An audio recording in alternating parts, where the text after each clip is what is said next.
Hi my friends, and welcome back to our Yokogawa CENTUM repeat tutorial. And in this lesson we will continue our lesson about the MC blocks, and we will continue and simulate the configurations that we applied in our previous lesson. So let's start our system view.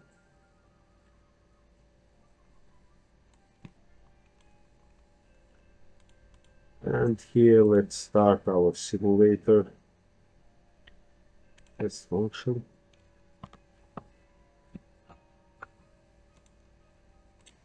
So my friends, our simulator is starting, but before I want to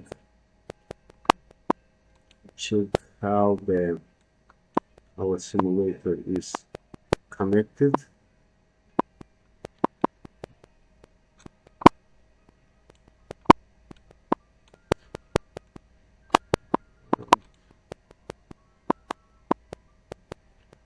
Okay, let's check our tracking system, and firstly we need open our blocks, and here my friends we need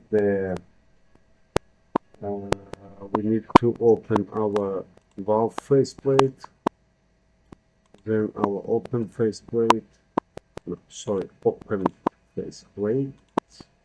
Let's do it like this.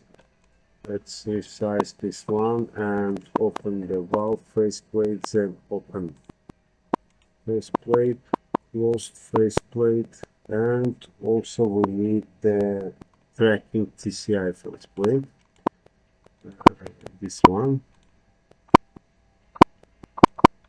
So my friends, let's check if our simulator is support the function of tracking. And firstly we need to set the my friends, firstly we need to switch our tracking TCI to on, and then my friends we put the off button on the open position. Now it's in off position, and then we press the on close position, and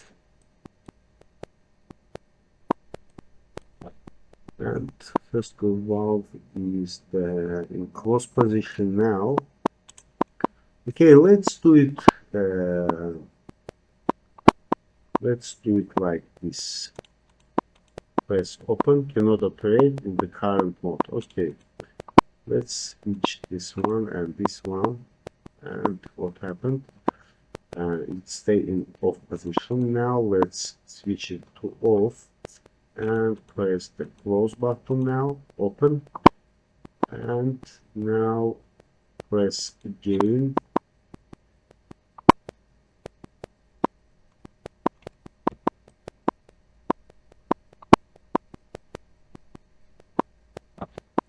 Now my friends, the logic is changed, but I want to add another two tags to simulate another way of tracking. And when I say the another way, it's a second way of tracking when we set the answer back tracking to null, and then the NV, the manipulated variable, is following the discrete input. So to do that, let's stop our simulator. Why we do that, my friends? Actually, I don't understand the system. I mean, the NV must follow all the PV in these cases, and I think we must do it.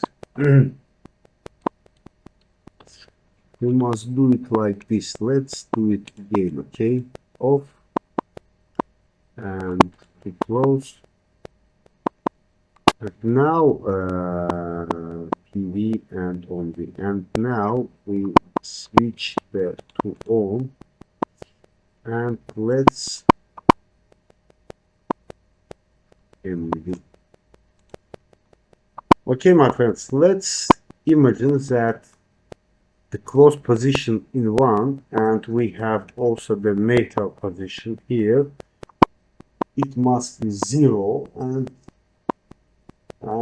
if I think according to our logic, when we opened our valve, this PV must change to, no, sorry, this PV and this NV must change to 2. Okay, let's do it again, and now off our tracking, and let's open our valves. And here I see that it's changed, but no, my friends, the logic is worked correctly because it's set and don't change. It's don't allow me change the position. So let's start and let's configure the second way. Let's close this one and also this one, and close our simulator.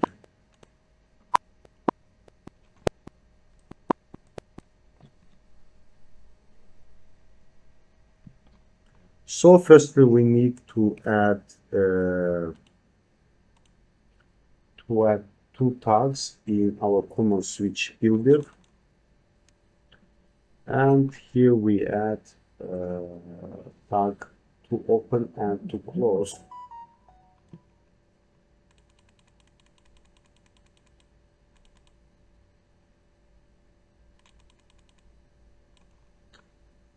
Okay, let's do it to open and to close. Now, my friends, we need to switch our manipulated variable to follow the discrete input of our logic, and also we need to add the 2 tags in our LC64 logic. So let's save it and open our functional block DR8, sorry, and here we add 2 tags to close and to open and connected it to open valve PV and close valve PV. So let's add it together. Insert input element, sorry, here, and here we write our tags to open dot pv dot on, press enter, and here we add the to close dot pv dot on, and also we need the add output, insert output element, and here we write the open dot pv and dot l, and also we add the close dot pv dot l. And now let's make connection between our input and output. So here insert wiring, and here another one. But now let's save, let's update our logic here and close this one and save to compile and check the message for error and warnings. So my friends, we add a new logic, and that's all for today. In the next lesson we simulate gain. I understand that this logic is not clearly for you, but in the future when you faced with many type of these programs, you understand it more good and more clearly. And I wish you good health and good life, my friends. Subscribe to our channel and hit the like button if you enjoy the video. See you in the next lesson.